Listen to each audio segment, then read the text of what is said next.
Well, the process, and again, this kind of goes back to what we said before, which is that I think a lot of people that do this for a living kind of put the cart before the horse.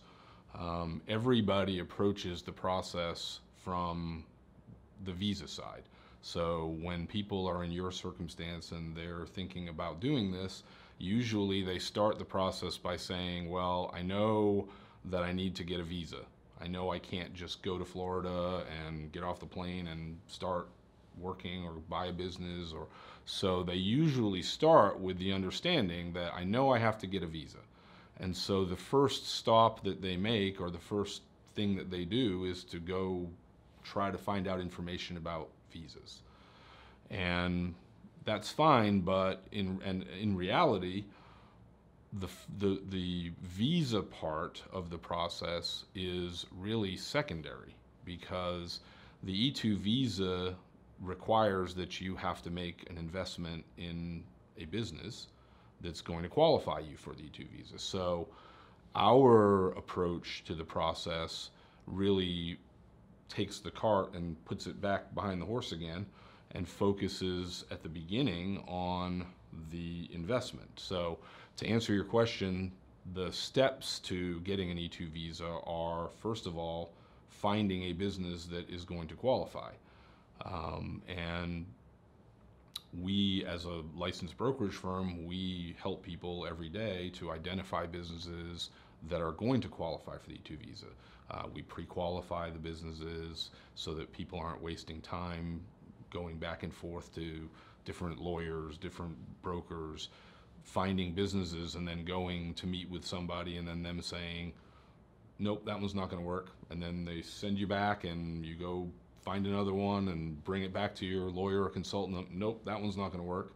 So we try to bring that process all together, where because we know the visa requirements and because we're going to be doing the visa case, we basically can bring that knowledge of what's going to be needed on the visa side into the process of finding the business and identifying the business that's going to work. So the first step in the process is to find a business that's going to qualify, that's going to meet your lifestyle requirements, that's going to do all the things that you want it to do for you, that's going to be a good investment, and that is then going to qualify for the visa. There's lots of businesses out there, and I've told people over the years that another thing I think that's different about our approach is it's not really that difficult to get somebody an E2 visa, because there are lots of businesses out there for sale, and we can find a business that's for sale that right now has the requirements to get the visa, and we're going to get a visa approved. But the more important thing is making a good investment that is in a good business that has longevity, so that when it comes time to renew the visa 3 years from now, 5 years from now, well, now you have a business that has longevity that's still succeeding, and maybe into the future, over 2 or 3 renewals, over 10 years or 15 years, that business is going to continue to keep succeeding. So that's our focus, is not just on businesses that are going to get somebody a visa today, but on identifying and finding businesses that are going to keep people here with an E2 visa for a long time. So again, step one is finding and identifying the business. And then once the business is identified, we're going to go to contract. There's going to be a due diligence process to verify what the business, that what's been represented about the business is actually true. So this is kind of a really important step in the process. And I have found over the years that when people don't succeed, when they have when they purchase a business and they may get a visa, but for whatever reason the business fails, I find that a lot of times it's because they really didn't do that step, or they didn't do it right. They didn't know how to do it correctly. So that process of due diligence and verifying that the business is everything that you need it to be to be successful and guarantee those kind of ability to renew going forward. That's a vital step.